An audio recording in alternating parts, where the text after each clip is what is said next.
ಸೂರಜ್ ಚೆನ್ನಾಗಿ ಓದಿರೋ ಹುಡುಗ.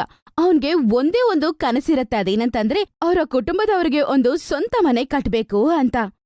ಹಗಲು ರಾತ್ರಿ ಅವನು ತುಂಬಾ ಕಷ್ಟಪಟ್ಟು ಕೆಲಸ ಮಾಡ್ತಾನೆ. ಆದ್ರೆ ಪಾಪ ಆ ಸುಂದರವಾದ ಕುಟುಂಬಕ್ಕೆ ಯಾರ ದೃಷ್ಟಿ ತಗಳ್ತೋ ಏನೋ ಗೊತ್ತಿಲ್ಲ. ಯಾಕಂದ್ರೆ ಅವ್ರ ಕುಟುಂಬ ಪೂರ್ತಿ 2 ತಿಂಗಳಿಂದ ಅವರು ಜೈಲಲ್ಲೇ ಇದಾರೆ ಪಾಪ. ಸೂರಜ್, ನಿನ್ ಕಾರಣದಿಂದ ಈಗ ಜೈಲಿನ ಲೈಬ್ರರಿಯಲ್ಲಿ ಕೈದಿಗಳು ಬರೋದು ಹೋಗೋದು ಮಾಡ್ತಾ ಇದ್ದಾರೆ. ಇಲ್ಲಾಂದ್ರೆ ಈ ಕೈದಿಗಳು ದಿನ ಪೂರ್ತಿ ಜೈಲಲ್ಲಿ ಗೂಂಡಾಗಿರಿ ಮಾಡ್ತಾ ಇದ್ರು. ಈಗ ಒಳ್ಳೇದಾಯ್ತು, ಓದ್ತಾ ಇದ್ದಾರೆ. ಸರ್, ನಾನು ಏನ್ ಬಯಸ್ತೀನಂದ್ರೆ, ಇಲ್ಲಿವರೆಗೆ ಈ ಜೈಲಲ್ಲಿ ನಾನು ಮತ್ತೆ ನನ್ನ ಪರಿವಾರ ಇರ್ತಾರೆ. ನಾವು ಯಾವುದಾದ್ರೂ ಕೆಲಸದಲ್ಲಿ ನಾವು ನಿರತರಾಗಿರ್ಬೇಕು ಅಂತ.